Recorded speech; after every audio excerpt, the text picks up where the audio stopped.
All right, let's kickstart the first conversation of the day, and this has to do with the National Pension Scheme, as I mentioned. Hemant Rustagi of WISEINVEST is joining me right now. Hemant, thank you so much for taking the time, and good evening to you. Let's start with the most basic question, which is, what is the National Pension Scheme and what does it set out to achieve? As far as NPS is concerned, it's basically a government-backed scheme. It's a defined contribution scheme as opposed to what defined pension that used to have it earlier. But basically, the purpose is to allow subscriber to build a retirement corpus and also get tax benefits. This is regulated by PFRDA. So what we have seen over a period of time that it has allowed lakhs of subscribers to build a retirement corpus and get pension. It was basically introduced in 2004 when the government decided to kind of do away with defined pension system.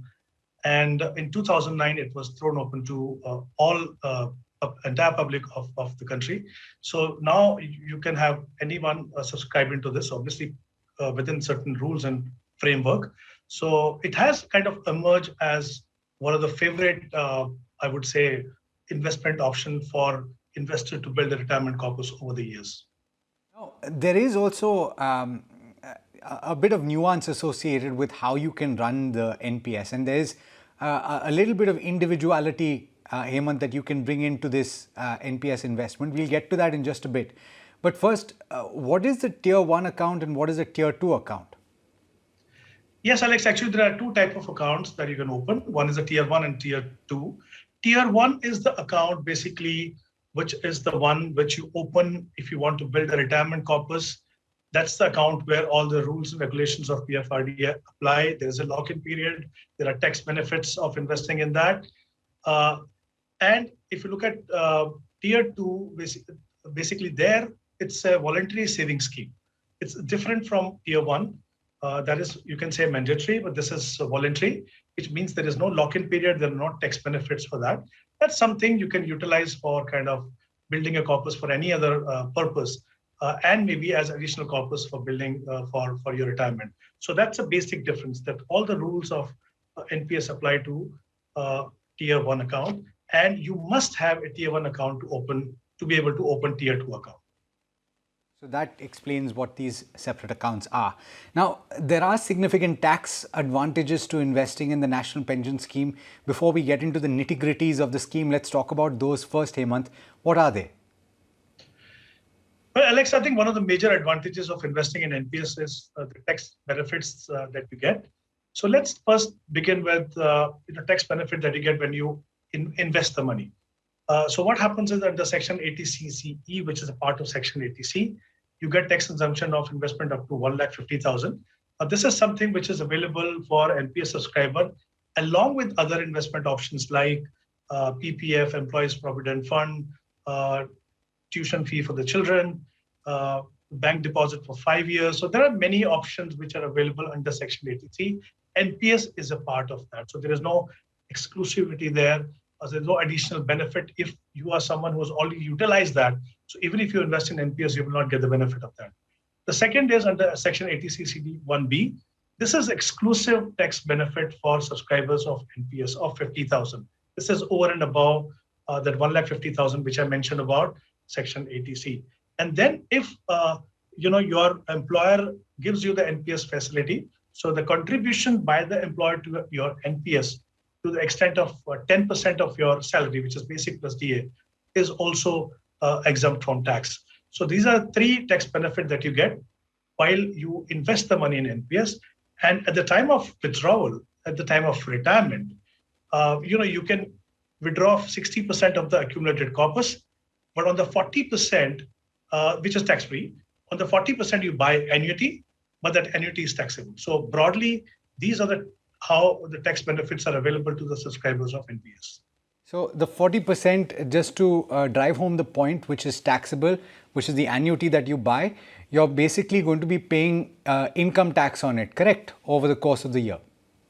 Oh, absolutely. Like if you have built a corpus till you reach the retirement stage, let's say your corpus is 1 crore, you're allowed to withdraw 60% of that as a lump sum on which you don't pay any tax. But on the remaining 40%, although you don't pay any tax, but that doesn't come to you. That is invested with the annuity provider, which are the insurance companies authorized by IRDA. You get annuity on a monthly basis. So whatever annuity that you get, you pay income tax at your applicable tax rate at that point in time. Fantastic. So what are the rules that govern the withdrawal? In that, can you break the NPS earlier than your retirement age? We'll get into the various options for annuity later. But when it comes to withdrawal or breaking of the NPS, what are the options? Well, yes, you can. I mean, the general perception is that you need to kind of keep your money locked in till you retire. Of course, if you're talking about withdrawal, the withdrawal can happen at 3 different stages. The first stage is when you retire. That's the time, as we discussed, that you can take out your money. The second is there can be a premature withdrawal. Now, this premature withdrawal basically can happen if you completed 5 years and there is no employer and employee relationship. The minimum time period that should have covered is 5 years, and for others, the salaried people, it's 10 years. So there is a possibility that you can withdraw prematurely after completing this time period. But the issue here is that whatever you withdraw as a corpus, 80% of that, whatever you have accumulated, 80% of that mandatorily has to go in for annuity. So what you get in your hand is only 20%. But of course, if the accumulated corpus is less than 2.5 lakh, then you can get 100% as a lump sum. If it is more than 2.5 lakh, even though you're allowed to take out money prematurely, 80% of that will get locked in for annuity and 20% will come in your hand. And the third option is the partial withdrawal. So if you have completed 3 years, you're allowed to withdraw partial amount, which is equivalent to 25% of your own contribution. It's important to understand that 25% of your own contribution, but there are certain conditions. If you fulfill those, then only you're allowed to take out money partially, which could be the education of your children. It could be for their marriage or for your own skill development if you want to draw the money, or if you want to buy a house for yourself, or if there is a treatment of critical illness. So there are certain conditions based on which you're allowed to kind of take out partially. But these are broadly the rules when you can withdraw money out of NPS. So I think now we've covered most of the broad rules that govern the running of the National Pension Scheme. But as I mentioned, Hemant, at the start, there is a little bit of individuality that you can bring into your investment into the National Pension Scheme. How would you explain the various options available for how the corpus behaves? Well, I think there again, Alex, I would say there's a lot of flexibility for the subscriber of NPS to choose what kind of investment they have. Firstly, I think it's important to understand that there are 2 choices that you have as a subscriber. One is the active choice, and the second is the auto choice. Now, in the active choice is when you take a decision. Now, there are 4 different classes where you can invest. One is E, which is equity. Then there is C, which is corporate debt. Then there is G, which is government securities. And there is A, which is alternate assets. Now, there are certain rules or certain caps as to how much can you invest in this. In equity option, you can invest a maximum of 75%. Whereas in the corporate debt and the government securities, you can invest 100%. In alternate asset, because it's considered to be high risk and high reward kind of investment option, there is a cap of 5%. You cannot invest more than 5%.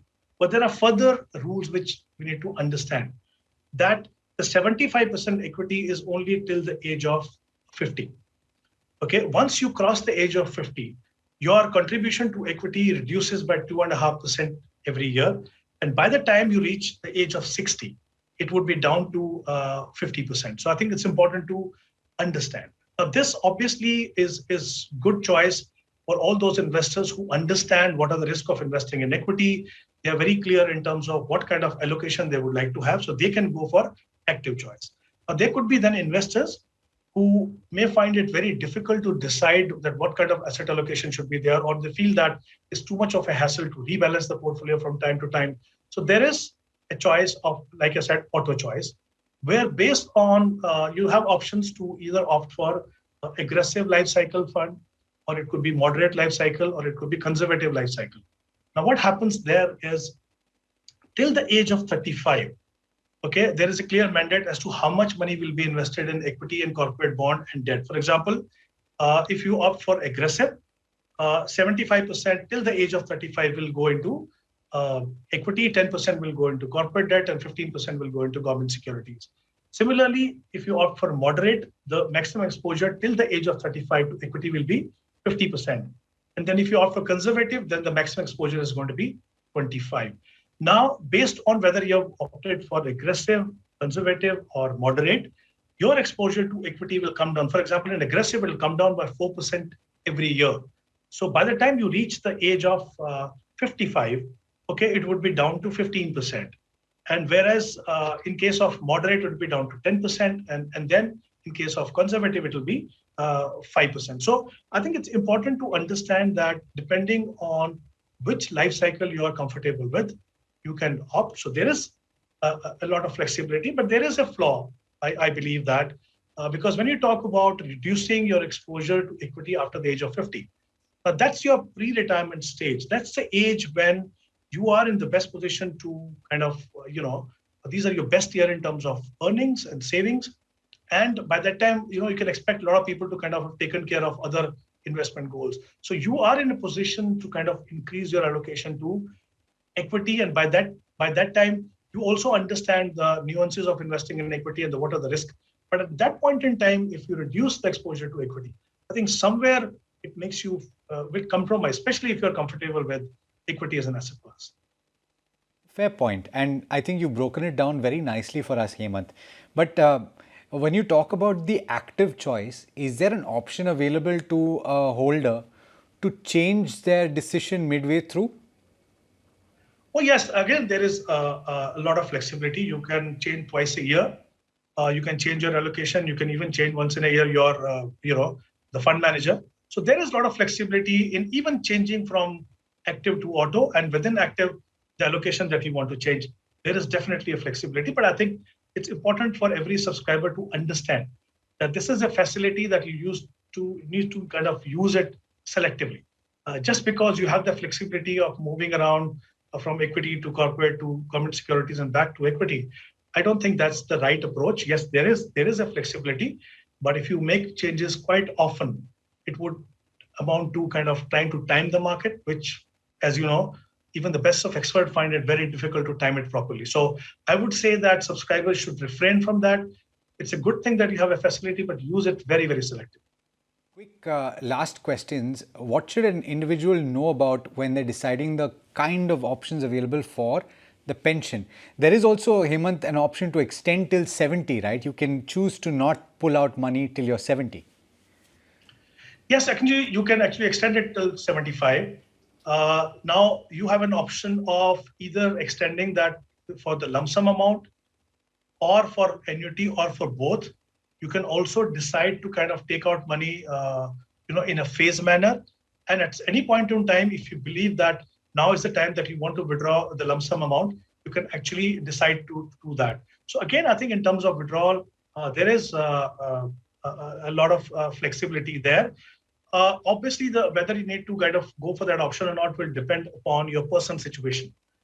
Okay, so if you have sufficient amount of corpus where income is being taken care of, this is the money that you don't have require fully, you can go for a partial withdrawal and keep some money invested, because over a period of time, we have seen that some of these options have given healthy return, especially for those guys who do not manage their portfolio actively. So if you decide that, if you feel that no, you need to keep this money till a certain period of time, you have the flexibility of doing that. But decision basically will depend upon your own personal situation rather than giving a thumb rule.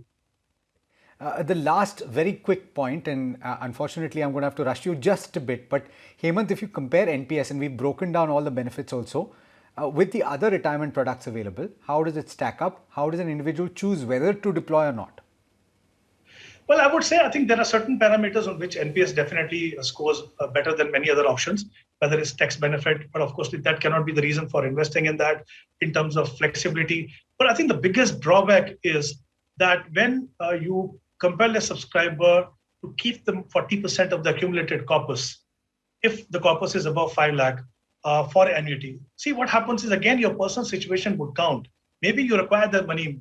I mean, by that time, I think investors would know what to do with their money. And there are so many other options where you can get better return. For example, if you're investing in mutual funds, there is something called systematic withdrawal plan, which is not only tax efficient, but gives you consistent return, higher return. So what happens is that I feel that, somewhere it creates an issue during the retirement stage when 40% of the money I can't touch. And the return that I get through annuity is low, and that also is taxable. So I think that's the biggest drawback of NPS. So I would rather that if by that time you expect that you will become a better investor, then tax benefit alone should not be the only reason for investing in NPS. You need to kind of weigh in, look at other factors, and then make a decision. I think we've covered all of the bases. Hemant, thank you so much for taking the time. Always a pleasure speaking with you.